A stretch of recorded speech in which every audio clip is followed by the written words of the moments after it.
And we don't have a big enough pot for this. And I don't have a big enough pot. No more big pots, right? This is not the right pot for this. I want to be able to go.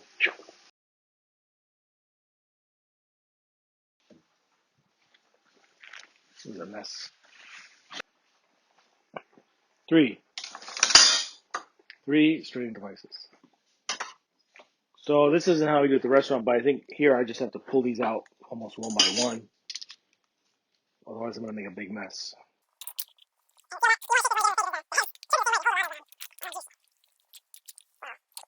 I was about to use this thing, which I was afraid of because I already saw it once, and I forgot that I brought home a fine chinois, which is excellent for this. Look, because it has two little safety prongs. I'm very glad to have my fine chinois. But this is the tricky pour with this pot. But I'm gonna go for it. Let's see what happens. Well, I'm gonna try to go for it. I could abort this at some point if it doesn't. Yeah, maybe this is not gonna. No.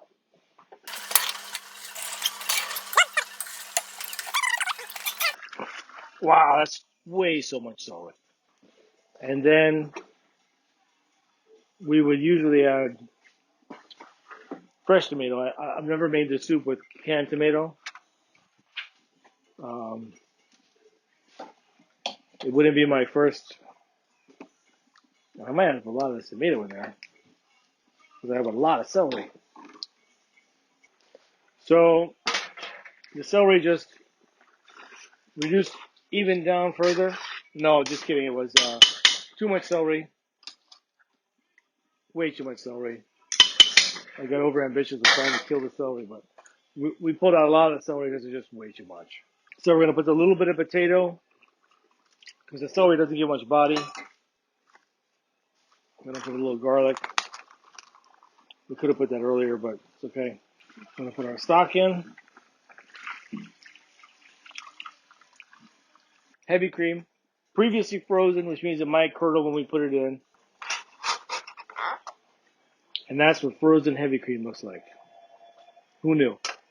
And I think this is going to be better than turnip soup because we didn't have a blender, no fine chinois.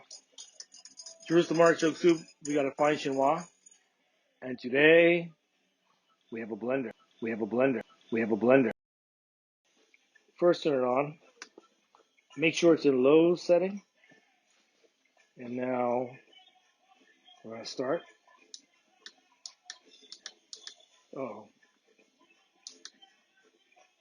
Oh my God, blender's not working?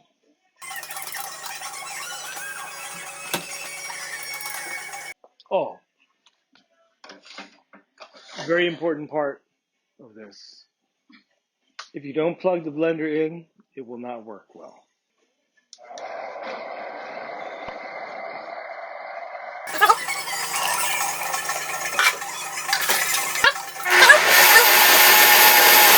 Alright, so this is going to take a lot of butter actually.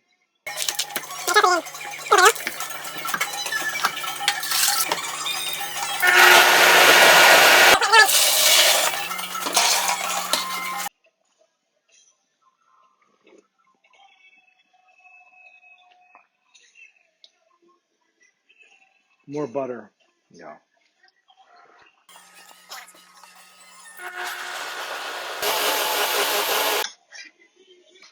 We didn't put the basil oil on, which I wouldn't usually put basil oil, but we didn't have any fresh basil. So I'm going to stir that in. I should have put that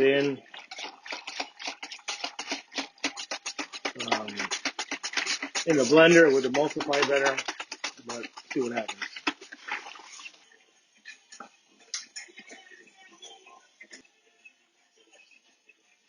Sometimes usually we actually double that. We cook the lobster heads and fish one night, and we take all that out, and we refill it with more lobster heads and fish bones, so it's like super strong.